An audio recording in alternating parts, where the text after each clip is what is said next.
What's up, guys?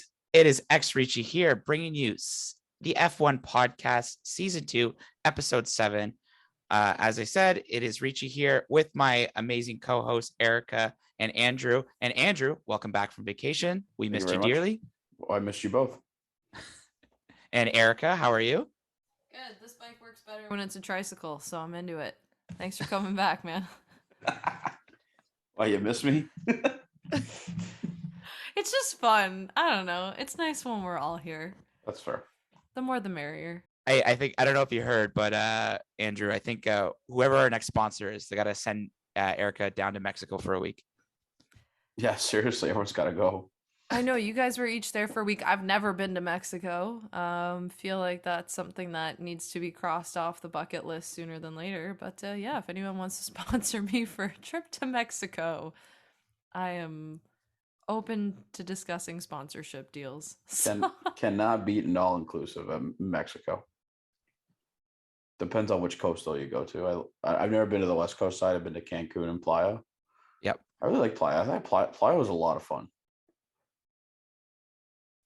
Great resorts. The weather was awesome. You know, it didn't snow at all. I've also never been to an all-inclusive. They're deadly. So basically what we've learned is once we get a sponsor, basically first order of business is to send Erica to Mexico. Yep. Yeah. So I think we're calling people out on our sponsors in the comment section. Hashtag should be like, get Erica to Mexico. Yo hablo pequeño español. You know more Spanish than I do already. Yo estudio mucho español. I basically know how to ask for a table in a restaurant and for someone to not put sugar in my coffee. That's about it. You're doing good. You're doing good. So I don't know if I've told you guys this, but I went to 3 Blue Jays games this week. It's been a busy week, and I went to the game on Friday, and it was the Bo Bichette bobblehead day. And you know when you're supposed to go early to get a bobblehead, and then you show up, it's 40 minutes before, and you just don't get a bobblehead. So casually, I was leaving the arena, and I approached a family, and I asked them, I was like, "Hi, I'm willing to buy a bobblehead off you guys for $20." She actually gave it to me for free, and she's like, "We don't need this 4th one, and you probably deserve it more." So I just want to give a shout out to whoever that family was that I met. I was very shocked. So, but anyways, Bo Bichette is looking nice. But we're not here to talk about Bo Bichette, even though the Jays are looking really good right now. We're here to provide our preview of the Miami Grand Prix. So this is a track that has been 4 years, I guess, in the making. There's been a lot of discussions about wanting to bring Formula One back to, or bring Formula One to the Miami area. And it's finally happened this weekend. So I don't know if you guys have been noticing, but there's been a lot of press going on lately. Daniel Ricciardo was, I think, on the Daily Show with Trevor Noah discussing about Miami and just the rise of Formula One coming in. You know, we had a fantastic, not fantastic, but a sad race for Ferrari 2 weeks ago. I mean, in the Imola Grand Prix. So it'll be interesting to see how things go. But actually, before I want to kind of open it up to the pod, this is the anniversary of Senna's death, and May 1st, 1994. So obviously, you know, one of the greatest drivers, too young in my think. I'm too young to pass away, unfortunately. But yeah, I just wanted to give a shout out there. So enough of that. I just want to open up. What do you guys think heading into this weekend? Oh, well, first and foremost, with regards to Senna, his presence is still felt, I think, in today's community, especially with Hamilton. You know, Lewis just mentioned he's like one of his idols is Ayrton, and just the way he drove. So even though he is no longer with us, unfortunately, too young, he still lives on, I think, in Hamilton's driving capabilities. With regards to this week, I'm excited. There was, I don't know if anyone remembered this, but a few years ago, there was a press conference in terms of when Liberty Media took over the F1, in terms of what they wanted, what the F1 drivers wanted to see. Ricardo said a race in Vegas, which will be next year. A race in Vegas. Hamilton said a race in Miami. Lewis, your thoughts? Miami race. Which which is Check mark. just this weekend. And Alonso asked for equal engines. That'll never happen. Sorry, Fernando. But we got 2 out of 3. Equal engines for everyone. I don't agree with that one. And I'm looking forward to this one. I think it's going to be a really interesting track. I favor Red Bull out of the gate because of the straight line speed that they have. And with these 3 DRS zones, especially the one near the North Campus, that's going to be a mile long. I think they can do some damage this weekend and kind of claw back in both drivers and constructors. Yeah, I think going into this weekend, I think Red Bull does definitely have the advantage. I'd be really interested in seeing how Carlos Sainz and Leclerc and the team at Ferrari responds. But actually, my eyes are going to be on Nicholas Latifi this weekend. He hasn't had the greatest start to the season, and say. And especially with a lot of with Oscar Piastri, if I'm pronouncing it correctly. Someone help me here. Piastri. Thank you, guys. With potentially might come in mid-season to swap out Latifi, which I don't know. Maybe it's possible, but I don't know. My eyes are going to be on Latifi this weekend to see if he can at least rebound, or I don't think it's going to be a points finish, but hopefully a P11, P12 to prove that he still be able to race. I didn't realize Williams became the new Red Bull. Yeah, with regards to changing drivers replacing mid-season. people. Yeah. But it's true. It's survival of the fittest, right? Honestly, at a certain point, it doesn't matter how much sponsorship money and stuff you're bringing with you. Teams want drivers that can perform, and especially Albon getting that point in Australia, and people being able to show, even though he's had his own issues with the car, and it's definitely not the most drivable thing that Williams has ever produced. I think maybe the team's kind of seeing, we've got this guy who's been able to come in, who's been driving with F1 for a couple years, similar to Latifi at this point, and who's able to produce a race that's worthy of a couple points. So wouldn't be surprised if it's a conversation people are having, if not mid-season, when his contract is done. Generally, it's not good when the sponsorship money is going to Williams to fix your car up week after week in, week out. You mean people don't like fixing up cars instead of developing them? Not in this cost cap era. But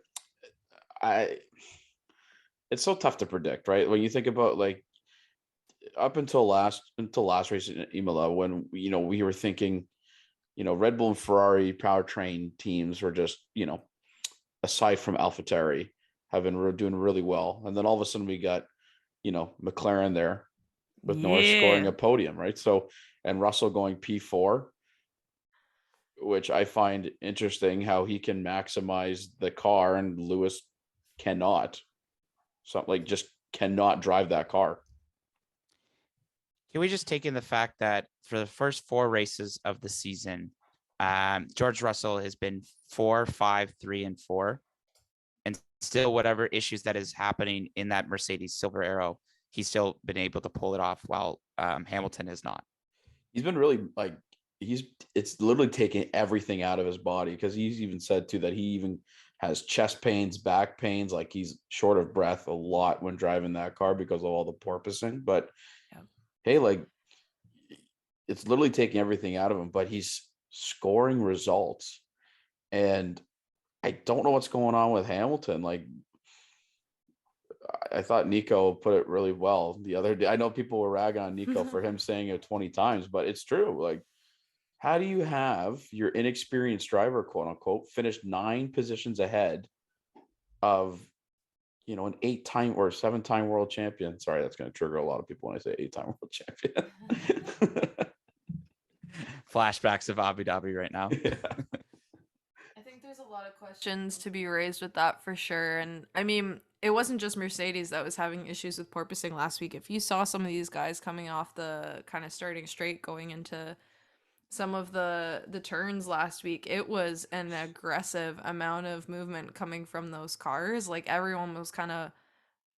Do you remember when you were a kid, if you were outside a grocery store or Zellers or Target or something, there'd be the little car and you put the quarter in and it would kind of like bounce up and down and Mhm. move a little bit. Yeah, that's kind of what the cars looked like coming down the straights a little bit last week. So I think there's definitely some work to be done, but they've had a 2-week gap. And as much as a lot of that is for logistics purposes ahead of Miami, I'm curious to see if anyone's made more advancements. And like, I mean, if we're looking at Imola versus the track in Miami, I do think that McLaren might, if they continue with the momentum they have, might be another competitive car where we're looking at another podium, because Imola, it doesn't have as many straights, and obviously the McLaren doesn't have the straight line speed, but it's not exactly the most twisty of tracks. So to see that there's still some good speed coming out of the car. Hopefully we don't have a little mishap with Danny Rick again, and he can show what he's able to do with that vehicle as well. But yeah, we'll see. I just think like if Mercedes are gonna have to figure out this. I hope. I think I read an article talking about how the trackside engineering director Andrew Shovlin said that they've made some positive steps before Miami with regards to the bouncing issue. But I'm saying if the porpoising is still that bad, it's going to be a very long race for Mercedes this weekend, because like there's 3 main straights, and if they're going to have to lift off the gas so that they can kind of maintain, the levelness of the car, then they're just not going to be competitive again. Like, it's just, I can't say anything about Russell, because he's shown that even despite the car's limitation, he's been able to just put it in a window to maximize everything and get results. And just the last, to a point though, Hamilton he's been able to score points too, but last week was just, or a couple weeks ago was just bad, like really bad. I think it's an interesting point you raised about like George being able to fight the car a little more. And one thing that sticks out in my mind is that, Hamilton is not a spring chicken anymore. He's a little bit older, and I'm curious if it's just like, a younger guy who's maybe able to recover and deal with the physical toll a little bit better versus someone who's, I mean, he's definitely not old, but he's older than some of the other people competing in this sport. So, maybe recovery isn't as easy. It's not so fun to kind of try to spring back from, 3 days in a row of driving and, still being able to pump out results. There's definitely issues with the car, but I'm just curious if that's maybe a factor that's at play here. You know what I think what the wild card will be this weekend is just all the media attention and maybe all the off-track entertainment or whatever the parties are going to happen. It's like maybe some of these younger drivers off maybe could be a factor, because like, Miami, it is a party city, there's no doubt about it. And I don't know, is McLaren having something in the south end, you said, Erica, or they're having like some party? Yeah, I don't know if it was anything to do with like the drivers and staff, but there was a whole thing that went out to anyone who's part of McLaren Plus talking about like a viewing party in South Beach. And so there was opportunities to I think there were like paid tickets you could get, but then there were some that were free just to show up and be a part of it too. Yeah. To like watch qualifying and the race and whatnot together. And I'm assuming with that there would be events and stuff where, there's swag being given away. Maybe someone makes an appearance. But yeah, just kind of curious. I mean, obviously South Beach is a little ways away from the track, I think. But nonetheless, that's kind of like right in the heart of where a lot of these people, I imagine, would want to stay when they're in town for the race, because it's sort of like that main party drag when I think of like all the fancy hotels in Miami. So Good news is that they can hold off the partying until after the race on Sunday, because they don't have to race until we'll have another 2-week break. And then we can finally get some back-to-backs and get into a rhythm. it's kind of weird. Have we really had this many 2-week breaks to start it? I feel like I don't remember there being this many 2-week breaks at the start of the season the last few years. I think it's good for them though. Like I think it was necessary this season, because they needed to figure out ways to, with whole new regulations and everything like that, being able to analyze the data and make the adjustments necessary to really be able to be competitive. I think the FAA did a good job in terms of allowing teams that time to do that. Who, depending on who maximizes that in that case, will be seen. But I think the few races needed a couple week breaks in here and there, because just so that they can, figure out the early issues and kind of take that in stride. It looks like obviously Ferrari and Red Bull have figured it out, and we'll see who else can figure it out down the stretch. I also forgot to mention this. I know we talked about this in the last episode. Andrew, you weren't here, but Erica, full credit to Daniel Ricciardo, because when we were filming that weekend's episode, there was footage that came out that he went over to Ferrari's, I guess, mobile, I don't know what you call it, their paddock. Yeah, they're paddock. Yeah, their paddock, and wanted to apologize to Carlos Sainz. And it was interesting how he approached it too, because he didn't just walk in to the paddock. Like, that's like kind of like enemy territory. It's like he waited outside. He said, "Can I speak to Carlos?"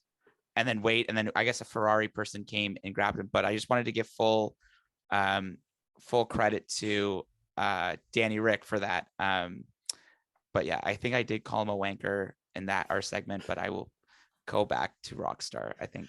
If I'm allowed to do that. If I'm allowed to do because that. of how he handled it. So you know what? I appreciate. You know what? This is the thing. We're not afraid to admit our mistakes. Like, I admitted I was wrong about saying that Leclerc was a hyped up driver. Although last week, Okay. lose. One little mistake that cost him a few points, sure.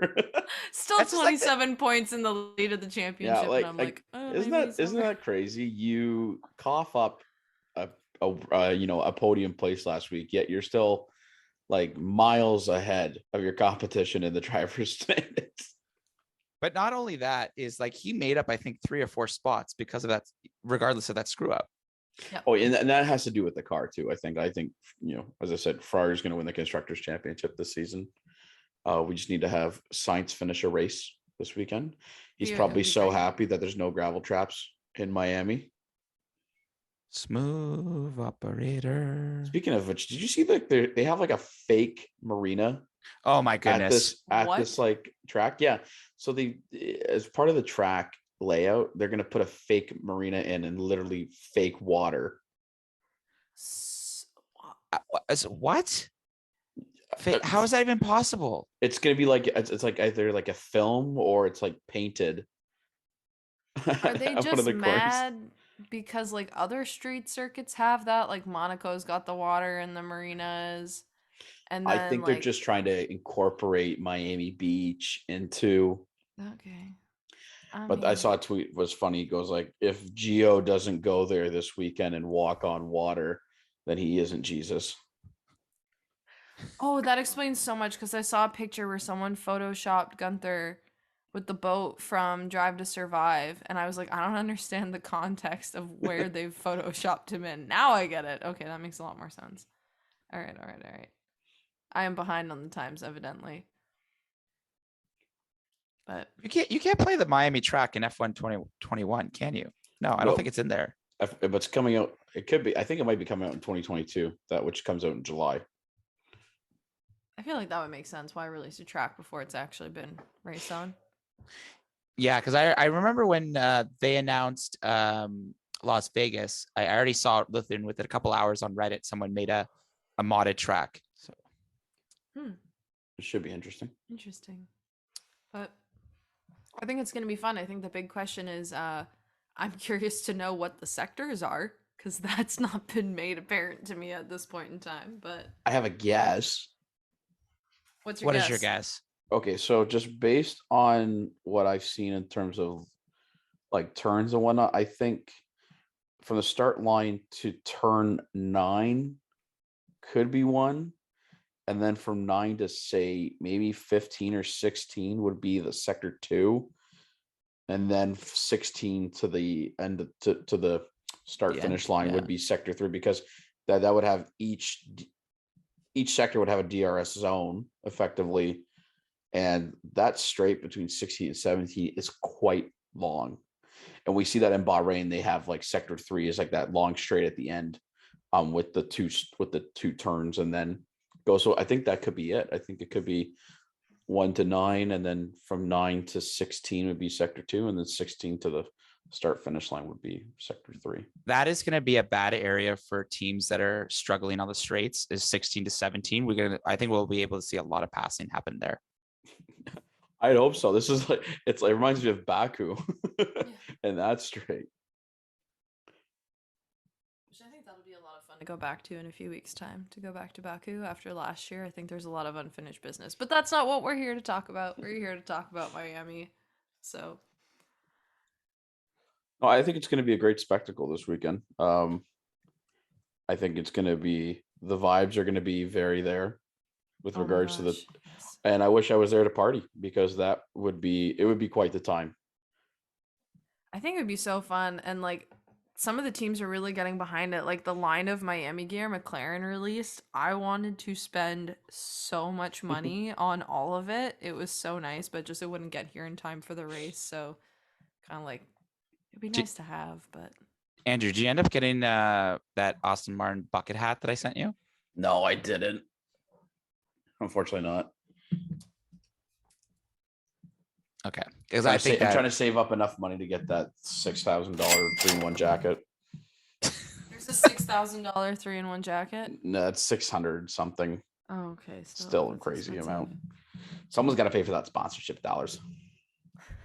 Again, sponsor us, and then we can wear your swag. Peace, love. Hey guys, it's Ricci here, just taking a quick break from the pod and just want to say thank you guys so much for the support. We really appreciate it, so make sure to find us on Instagram, Apple Podcasts, Spotify, Twitch, and YouTube. And we're really excited for the Miami Grand Prix this weekend, and I hope you guys like this week's episode. So, enough of me. This is kind of our little break, and then we're going to get right back into the pod. Thanks, everyone. Drink all day, play all night. Let's get it poppin'. I'm in Miami. Do we get any fan questions this week? I didn't see any. No fan questions this week, but I have a question to the pod. Let's hear it. Enlighten So- us, Andrew. With regard, since there was discussions that Piastri was going to take over Latifi's seat midway through the season, what if? All right, so what are your thoughts on this? That the winner of the F2 season gets automatically promoted to F1 and replaces the last place driver in F1 for the previous season, who gets then demoted or relegated to F2. I know this is very complicated with sponsorships and whatnot, but I would love to see that form of element in there, because then it actually forces teams to try and, and forces drivers to not want to be dead last. So I'll take a stab at this one first. I think it's a very intriguing idea. I also think that for some of these guys, like they work so hard in F2. Like there's a lot of effort and a lot of time and skill put in there. And to know, like, if you think about Piastri, I mean, the guy just absolutely ran away with the F2 season last year. And then to not even have a seat in the next step up when it's kind of what you would expect from someone who A, performed that well, and B, there were so many shifts and openings kind of, making an appearance on the grid. You would have anticipated that. So, as much as I know the teams kind of need the money, especially, we've got cost caps and it's so expensive to develop a car, especially this year with it being so new and everything of that sort. I understand why some of the teams made the choices they did, but we've got this fantastic driver who is a reserve driver, not really doing too much, I don't think. Like, I don't know about you guys, but I don't think of any instance really where I remember seeing him even doing like a practice run in the Alpine, maybe like once or twice, something like that.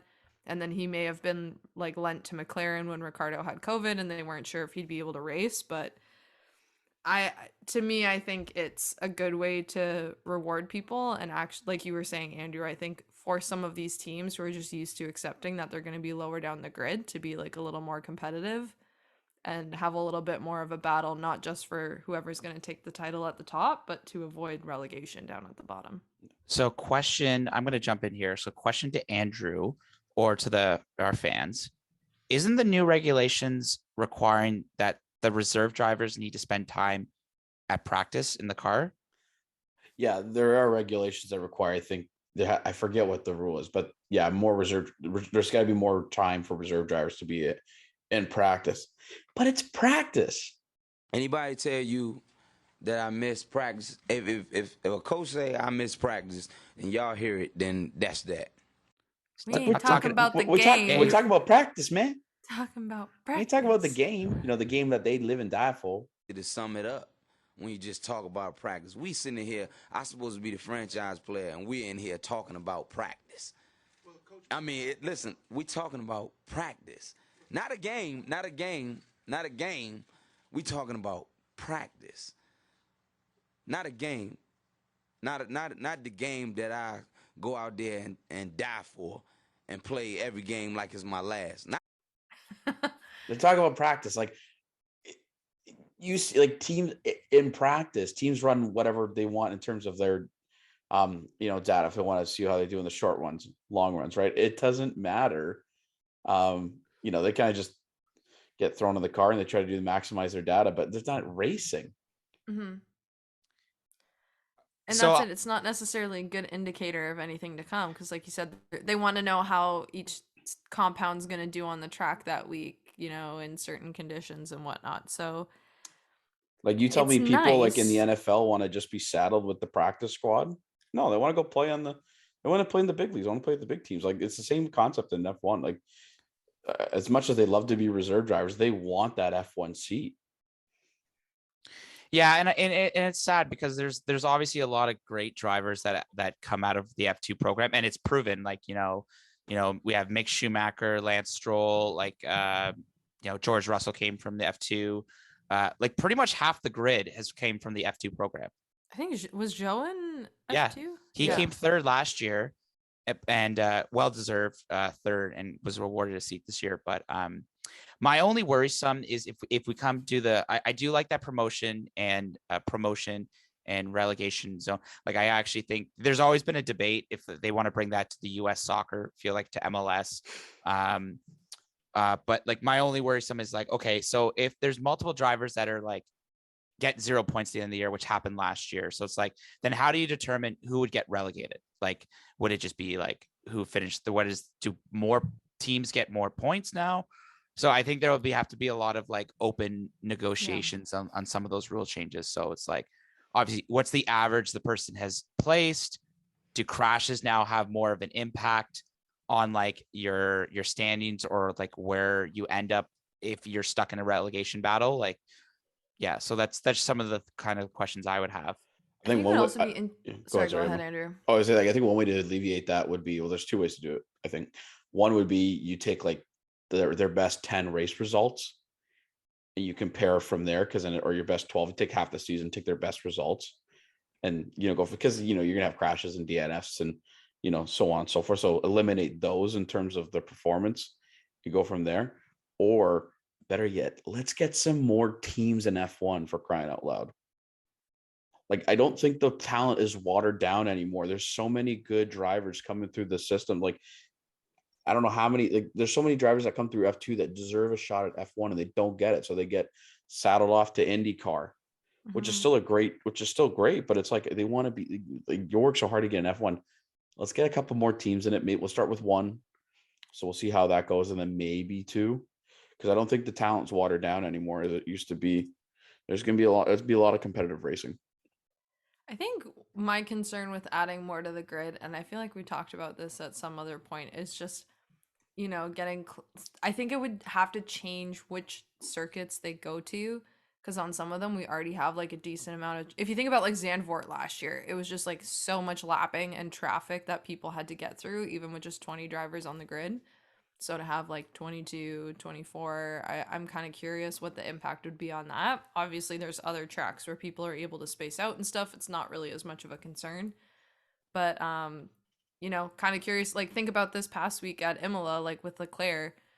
There were people who were, lapping half of the way up the grid. What would the impact be if there were even more cars you had to get past, right? So, but the other thing I'm curious about with like the moving and relegating and promoting would be the impact on driver contracts. So would we see shorter contracts, maybe even only for a season, with drivers pushing for a higher dollar value because they want to get paid the most that they can, knowing that the season might be a bit of a crapshoot? That's kind of what I wonder. So, Or wonder if you had a clause saying that if you do finish last, your contract becomes null and void after a certain date. Or if they have to pay you out a certain amount or something if you end up being relegated, right? So there's my legalese hat going on right there, and I'm thinking about that, obviously. But yeah. No, I'm curious what our fans think about that.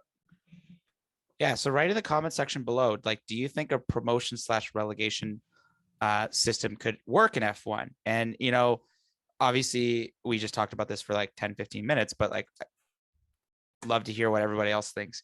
I'd also be curious what sponsorships, if a driver does have a sponsorship deal and they get relegated, does that sponsorship deal come to you, to the new team, or curious. But or does it go with the driver? Yeah.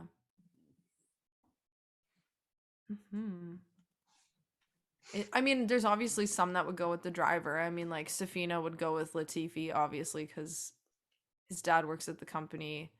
And like if Stroll were to be relegated, there'd be a whole bunch of stuff coming from Daddy Lawrence going with him.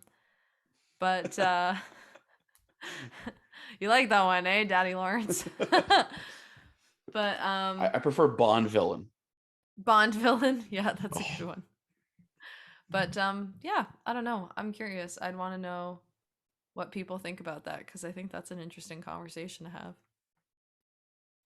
so I have even a better one. So you said Daddy Lawrence, or what did you just say? Sorry. Daddy Lawrence. Yeah. Daddy Lawrence. Okay. What Bond villain would he be? The man with the golden gun.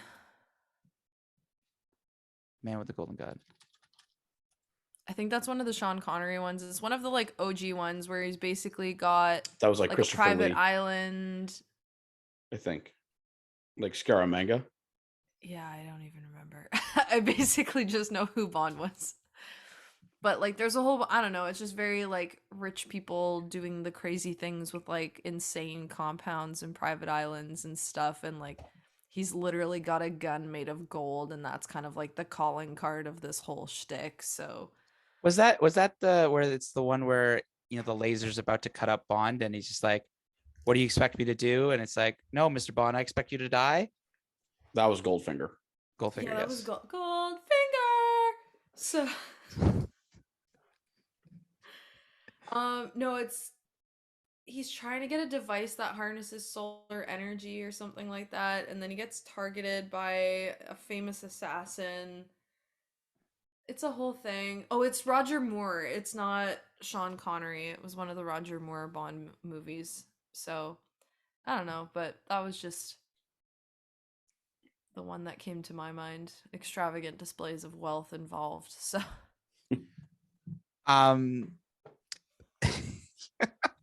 that's actually really good. Just looking at the time, is there anything last kind of thoughts we have going into Miami? Obviously new track and stuff. You know, I think for fantasy, it's kind of all over the place for me.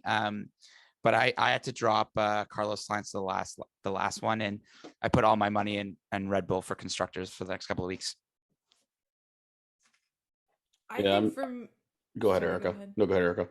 Yeah, for me, I can't remember what exactly is going on in Grid Rival, but I think I'm gonna be a happy camper and bring, obviously, like if I can keep Leclerc, because I think I've got him for a few more weeks and stuff, that would be fine. But I might bring Norris back into the mix now because I feel like McLaren's in a place now where I'm willing to take a gamble on them. Not really a gamble if it's your favorite driver and you're just kind of like blindly going to support them anyway.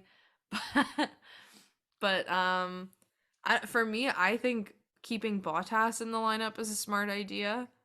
I feel like that's a car that might be a little more reliable, and he's just driving that thing super well. So I'm willing to put my money on him ending up in the points again for sure. Yeah, I'm gonna have to make a couple moves this week to get out of the basement. Because I had a rough week last week, so nothing can really hurt me, to be honest with you. So I'm just gonna just try some new strategies out, see how it goes. What have you got to lose, Andrew? Hey, nothing real. Kevin Magnussen is 10.2 million. I don't That's think insane. Because he's Wasn't he consistent. like 3 something when he started the season? Like he's already gone up that much in value? Not or- only that, he was like the driver that you picked last, like 2 years ago, because it's just like they're not getting any points if you just have to just put a bottom driver. That was your guy. Just think about it. Now Haas is doing relatively well. Gunther's excited because he doesn't have to do unspeakable acts in the paddock for points. or have to like model with boats. Well, maybe he still has. I feel like I he was gonna still say he's has to do probably the still gonna. he still has to do the Aldi catalog, but you can do it with more confidence now. The smile will be genuine and less forced.